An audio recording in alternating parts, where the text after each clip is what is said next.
Hey folks, it's Trendo here, and I was just thinking about my very first Draw Mohammed Day. I did not actually draw Mohammed in this particular instance, but this was years ago when I was just getting started in the military. I was in Monterey, California, at a military school, learning Arabic. And in that curriculum, we had native teachers from all over the Arab world. There was a large group of Syrians, a lot of Egyptians, and then a small number of Sudanese, Moroccans, Palestinians, and lots of other nationalities. But two of the biggest groups among the teachers at DLI were Syrian Muslims and Egyptian Christians. There were also there were a lot of Kurdish Christians from Iraq as well.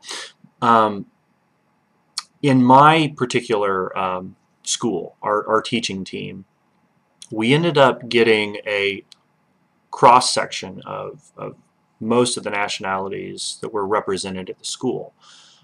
We started with a team of 5-6 teachers. Over the course of the year and a half that we were there, every single person on the team was replaced at least once. So we saw complete turnover. We actually lost more teachers through the course of the year and a half than we lost students. For the most part, they were just being transferred from one area to another as the school expanded and they brought on more and more teachers to teach more and more Arab linguists. They kept restructuring and shuffling around. So that's why we had this truckload of teachers coming through. And eventually we got Ustad Mohammed. Now he was a Sudanese. The other teachers, well, they picked on him because he was fairly devout Muslim. They called him Abu Lahya, the bearded guy, because, as you're probably aware, in Islam, some of the more devout Muslims will attempt to emulate the Prophet Muhammad. They'll grow their beard out to show their devotion, their respect for the departed Prophet.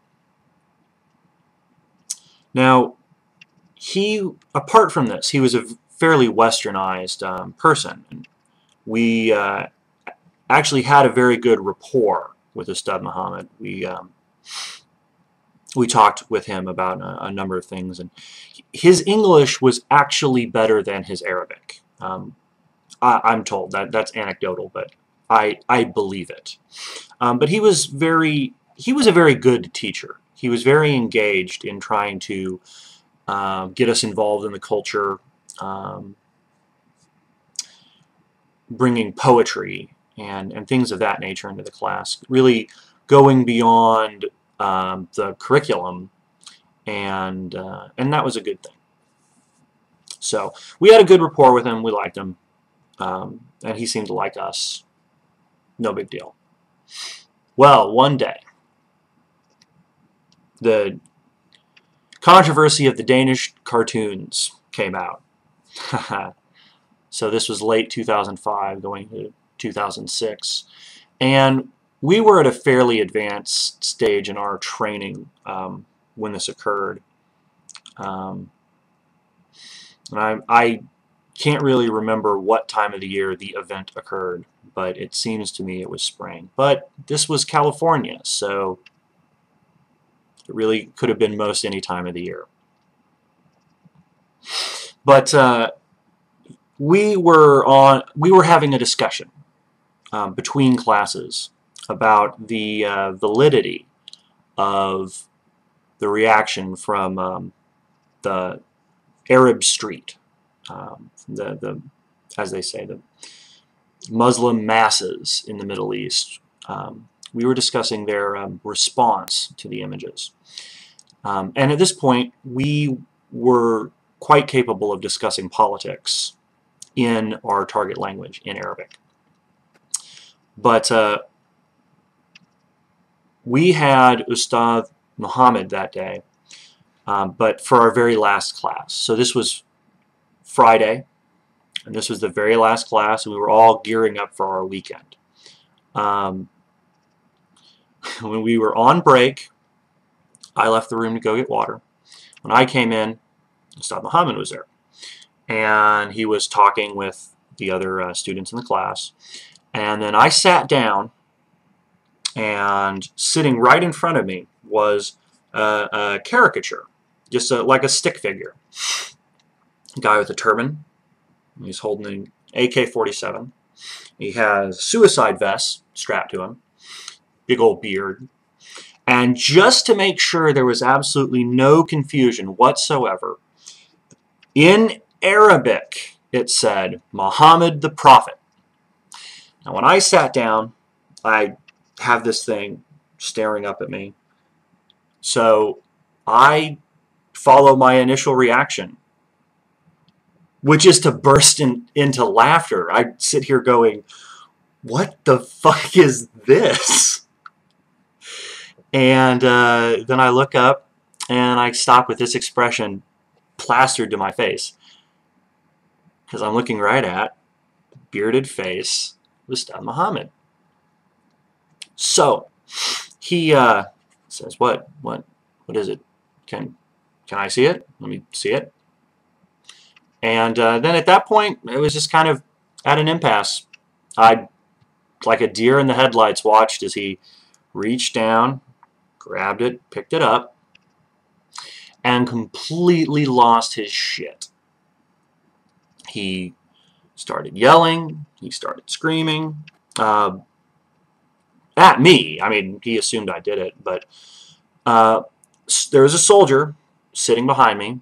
Now, he was years older. We called him Jedi. We called him Grandpa. But he's a libertarian. He just doesn't believe in social conventions or lawful institutions imposing limitations on people. And so this was just his political expression. But as soon as the yelling started, he jumped up. He just rocketed up out of his seat.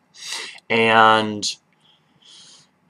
he actually stood at parade rest. He said, Ustad, that was me. I did it. Can we please leave the room and talk about it in your office?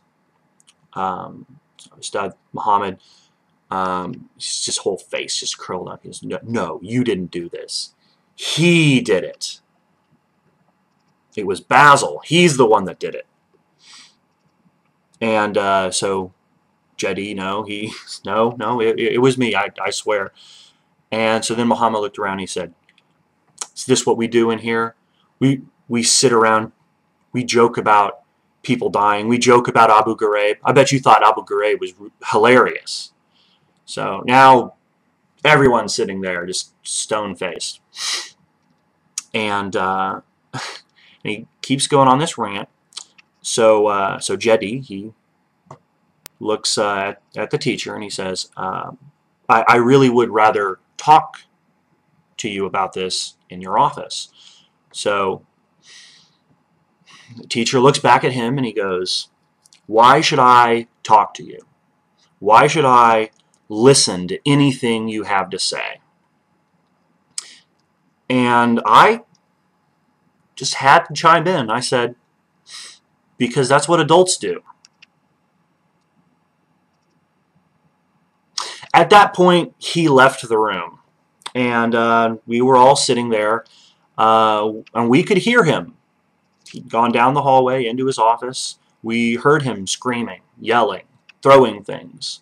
He pitched a desk. We distinctly heard the phrase, "This is bullshit!"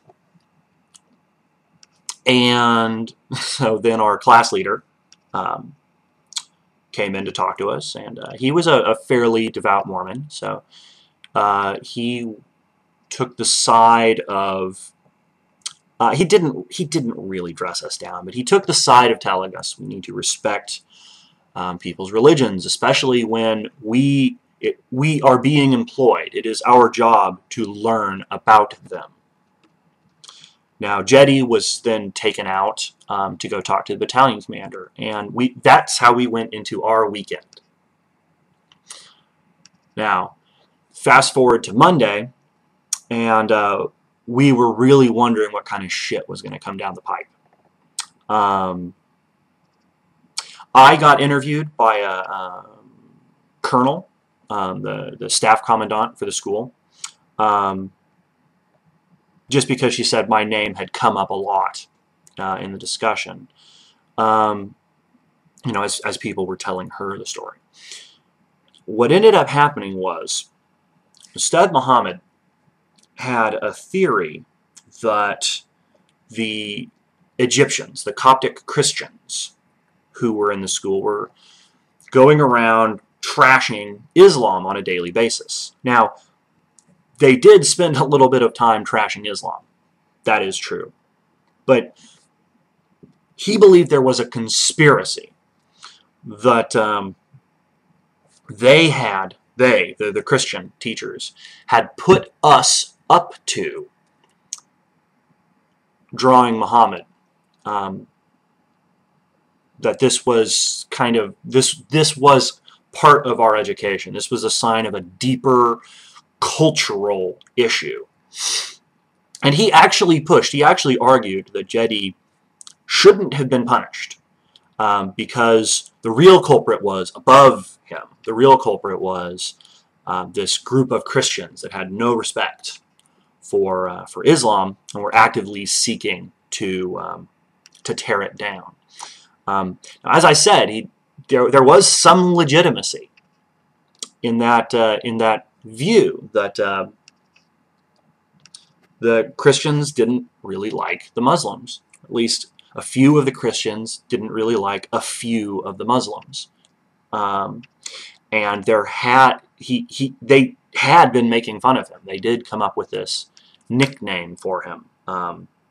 They called him names like Abu Jihad, Abu Al-Qaeda. I mean, this was there, the teasing, the bullying. But what baffled me was that he could not accept the explanation that a single person had just come up with this as an idea, that could be a possibility.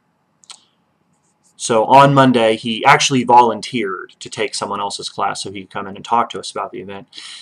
He didn't really apologize, but he did explain his position, why he was so upset, and we all understood. We understood him being offended, but where he lost us was he said, I know that you aren't responsible for what you do. You have just been trained to think this way because you don't understand me and my culture. And at that point, Jetty he apologized. And Ustad Muhammad kind of accepted the apology. He just kind of nodded his head because he was hearing something that he couldn't accept. That sometimes people have a point of view that you find utterly offensive, and they don't at all mean to hurt your feelings. That sometimes when people say things to express themselves, you just need to get over it.